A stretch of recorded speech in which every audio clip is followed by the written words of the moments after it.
మధ్యప్రదేశ్, రాజస్థాన్లో 14 మంది పసిపిల్లల ప్రాణాలు తీసిన కల్తీ దగ్గుమందుపై కొరడా జులిపిస్తోంది కేంద్ర ఔషధ నాణ్యత నియంత్రణ సంస్థ. యాంటీబయాటిక్స్, దగ్గుమందు లాంటి 19 రకాల ఔషధాలను తయారు చేస్తున్న పరిశ్రమల్లో తనిఖీలు నిర్వహిస్తోంది. ఔషధాలు కల్తీ కావడానికి గల కారణాలు, వాటిని ఎలా నివారించాలనే లక్ష్యాల ఆధారంగా సోదాలు నిర్వహిస్తున్నట్లు పేర్కొంది సిడిఎస్సిఓ. హిమాచల్ ప్రదేశ్, ఉత్తరాఖండ్, గుజరాత్, తమిళనాడు, మధ్యప్రదేశ్, మహారాష్ట్ర, రాజస్థాన్లో తనిఖీలు జరుగుతున్నట్లు వెల్లడించింది. మరోవైపు మధ్యప్రదేశ్లోని చింద్వారాలో పిల్లలకు ప్రమాదకర దగ్గు సిరప్ను సూచించిన వైద్యుడిని పోలీసులు అరెస్ట్ చేశారు.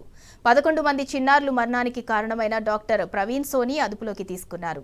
ఇటు కోల్డ్ రిఫ్ సిరప్ను తయారు చేసిన శ్రీసాన్ ఫార్మాస్యూటికల్ కంపెనీపై కేసు నమోదు చేశారు. ఇదిలా ఉంటే మధ్యప్రదేశ్, కేరళ, తమిళనాడు రాష్ట్రాలు కోల్డ్ రిఫ్ సిరప్ విక్రయాలను నిషేధించాయి. మరొక దగ్గు సిరప్ నెక్ట్రోడియస్ అమ్మకాలపై కూడా బ్యాన్ విధించింది స్టాలిన్ సర్కార్.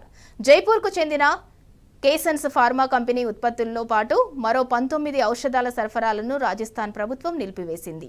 దగ్గుమందు కారణంగా ఈ రాష్ట్రంలో 2 చిన్నారులు ప్రాణాలు కోల్పోయారనే ఆరోపణలు వచ్చాయి.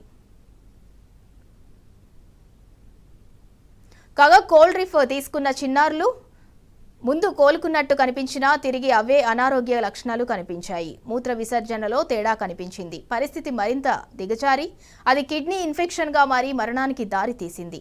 మృతుల కిడ్నీ బయాప్సీలో విషపూరిత డైథిలిన్ గ్లైకాల్ పదార్థం ఉన్నట్లు వెల్లడైంది.